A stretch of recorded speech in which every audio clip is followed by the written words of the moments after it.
वे लोग धन्य हैं जो 84 लाख योनियों में मनुष्य होते हैं। उनसे भी वे लोग धन्य हैं जो संवेदनशील होते हैं, साहित्य से जुड़े होते हैं और मेरे मंदिरों में तो जाते होंगे, लेकिन सबसे अच्छे वो हैं जो निर्मल ज्ञान मंदिर में आते हैं। कुछ नाम ऐसे होते हैं जिनका नाम लेने के बाद और व्याख्या की आवश्यकता नहीं होती। ऐसे हमारे श्रेष्ठ और महान कवियों में, संतों में एक नाम है संत कबीर। उनके चरणों में हम यहाँ बैठ गए, देवी सरस्वती को पूजन अर्चन हो गया, राज्य गीत हो गया और कबीर जी का आशीर्वाद हमें हमें आने से पहले हम आत्माराम जी से मिले थे। अब आत्माराम से ही मिल गए तो फिर मिलने के लिए क्या बचा। और वो न्यासी है। न्यासी वही है जिससे सन्यासी बना है, जो जीवन को न्यास की तरह सुरक्षित रखता, संरक्षण देता है। यहाँ पर लोकार्पण हुआ कविताओं का, पुस्तकों का, कितने जीवंत विषय। वाह। डॉक्टर राघवेंद्र सिंह राज, शिक्षक, अध्यापक, डॉक्टरेट प्राप्त लेखक, 24 घंटे मुस्कुराता चेहरा। लगता है कि राघवेंद्र ऐसे ही रहे होंगे जिन राघवेंद्र को हम जानते हैं। और ऐसा मंच सुना है आपने कहीं जहाँ ब्रह्मा विष्णु महेश बैठे हो? ब्रह्मदेव पटेल, हमारे तिवारी जी, राम गोपाल तिवारी, वो राम मतलब विष्णु है, वो ब्रह्मदेव है। ये गिरिवर दास जी बैठे हुए हैं, गिरिवर को धारण करने वाले कृष्ण, ये भी विष्णु हैं। दिग्गज हैं सब। लोक कला गायन के क्षेत्र में गिरिवर दास मानिकपुरी जब यहाँ आए तो मैं सवेरे लोग बता रहे थे कि आपके राशिफल में बहुत अच्छा लिखा है, गंधर्व लोक के लोग मिलने वाले हैं आपसे आज। बताइए साहब, कितना बड़ा सौभाग्य। देवियां हमारी कवित्रियां, महिला शक्ति कितना बढ़िया लिख रही। शैल चंद्रा जी कितनी वरिष्ठ, की नेचुरल लेखिका है, इतने दिनों से कितना शानदार लिख रही और कितना अच्छा विषय लिखा है। मोबाइल के बिना हम मोबाइल ही नहीं हो पाते, एक जगह जमे रह जाते हैं। और वही सब कुछ है। पहले भगवान के लिए कहा जाता त्वमेव माता च पिता त्वमेव।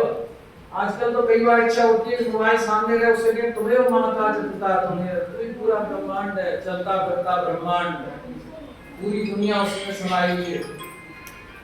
समाधिहीनता के बारे में सुना होगा, लेकिन संवेदनहीनता का बहुत अच्छा शब्द उन्होंने प्रस्तुत किया रचना की।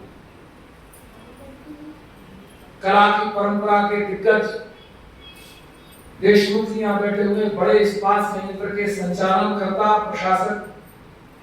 फिर पटेल जी बैठे हुए हैं, टमाटर की लाल लाल लाली को शाकंभर से कैसे जोड़ा हमारे राघवेंद्र जी ने, आपने सुन लिया। तो ऐसे समाज सेवी लोगों से सुशोभित मंच। पहले लोग माता पिता बच्चों के नाम अच्छे रखते थे। ये ब्रह्मा विष्णु महेश का समझ लो जो मेरा लोग क्या है, ये तीनों में मेरा भी कहीं ना कहीं नाम आ जाता है। पहले तो नाम अच्छे रखते थे, आजकल के जैसे नहीं होते थे लिट्टी मिट्टी पिट्टी झूली मूली बुट्टी पता नहीं सब्जियां के भले के मनुष्य के बच्चे। ऐसे एक नाम है विनोद साहब। साहित्य में व्यंग्य न हो, विनोद न हो, और पूरे क्षेत्र में जो उन्होंने कुछ जमीन से कुछ हवा से ऐसे प्रयोग किए हैं कि वाह, लगता है साहित्यकार। और मैं हमेशा कहता हूं कि संसार में वेदों से बड़ा साहित्य नहीं, गीता से बड़ा ग्रंथ नहीं। और कई लोग बड़े कंफ्यूजन में कि गीता की क्रेडिट श्री कृष्ण को है। मैं बताऊं, ये रोंग नंबर डायल कर रहे हैं आप। Credit goes to Arjun. अगर अर्जुन कहता कि यस सर चिट ऐसे कर कौरवों को मान देता तो गीता का जन्म ही नहीं होता। आप जैसे प्रबुद्ध संस्कारित श्रोता, विशेषज्ञ लोग, श्रद्धा साहित्य से जैसे रखने वाले दर्शक हैं, विद्वान हैं, लेखक हैं, साहित्यकार हैं, सभी साहित्य के पाठक हैं। अगर ये लोग नहीं होते तो हम किससे साहित्य की चर्चा करते, किसको साहित्य पढ़ाते, किसके लिए लोकार्पण करते? तो सबसे धन्य आप हैं जिससे ये सभा बनी हुई है। अब वो सावन क्या है? उम्मीदों का सावन। क्यों? मैंने लोकार्पित करते समय लिखा है उम्मीद, सावन आपकी उम्मीद पूरे करेगा।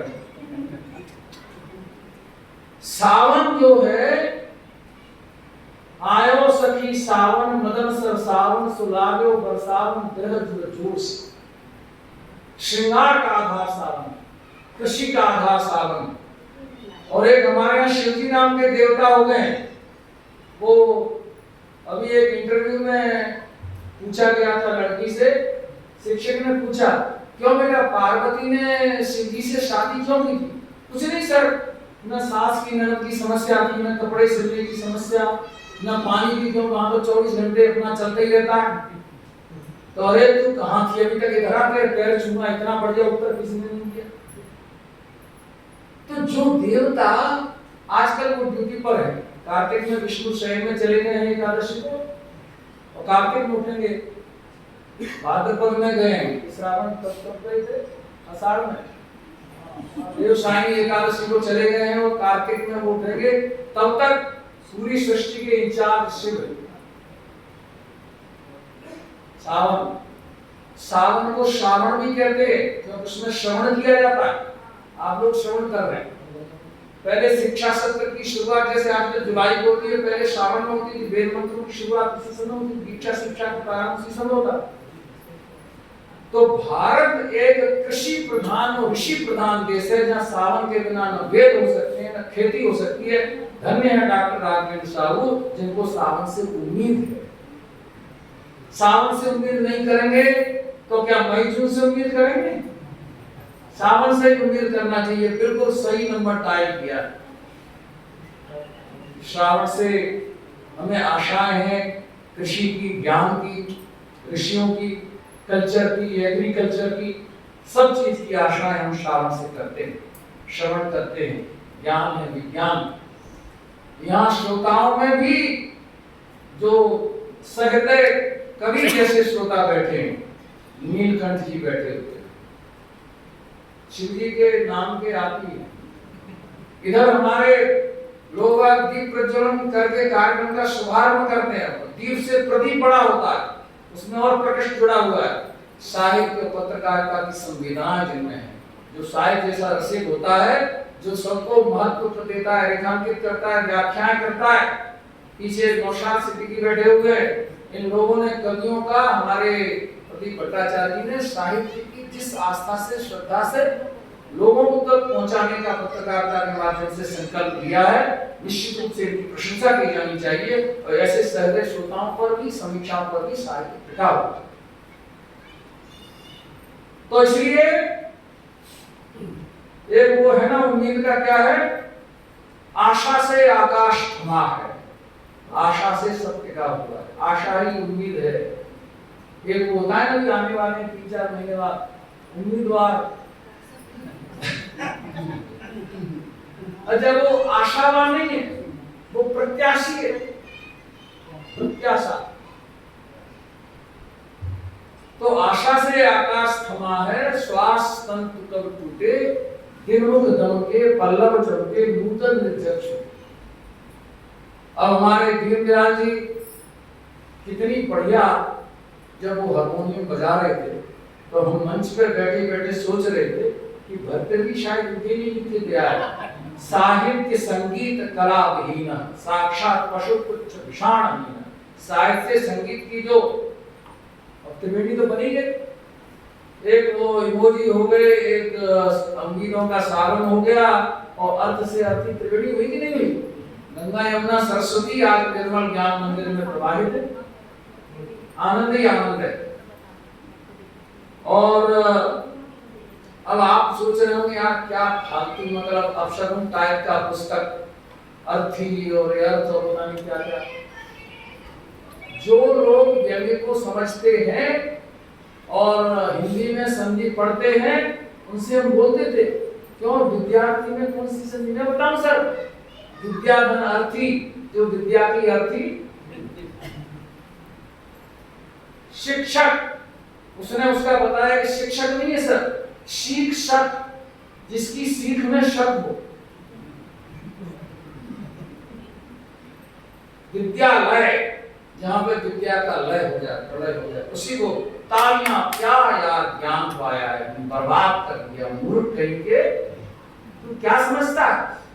अर्थी का मतलब केवल वो राम नाम सत्य ही नहीं होता है, अर्थी मतलब इच्छुक भी होता है। विद्या का इच्छुक परीक्षार्थी, विद्यार्थी हो सकता है। इस तरह का भी कुछ अर्थ दीनदयाल जी के में दया पूर्वक रहा होगा, तब उन्होंने अर्थ से अर्थी के बारे में सोचा होगा। ऐसे मोट आइडिया है, आनंद आ गया, मस्त, बहुत बढ़िया, अच्छे शब्द, सुशिष्ट सुपात्र श्रोताओं के बीच में कबीर जी के चरणों में निर्मल ज्ञान मंदिर में निर्मल ज्ञान की चर्चा हुई। और श्रावण से हम अपेक्षा कर रहे हैं, ऋषि प्रधान कृषि प्रधान हमारे देश में ब्रह्मा विष्णु महेश आपके मंच पे विराजमान हैं। और लोक गायक जी के बारे में मैंने बताया, विनोद साहब जी हमारे बीच में हैं, और हमारे राघवेंद्र जी। और सबसे बड़ी बात है कि वरिष्ठ कवित्री, बहुत ही आदरणीय, बड़ी प्रसिद्ध, बड़ी सहजता से नगरी से बताइए हमारे बीच में आई हुई शैल चंद्रा जी, आप सबका स्वागत है, बहुत बहुत बधाई। मेरे ख्याल से वक्त, आपको वक्त का ख्याल रखना चाहिए। जय भारत, जय छत्तीसगढ़।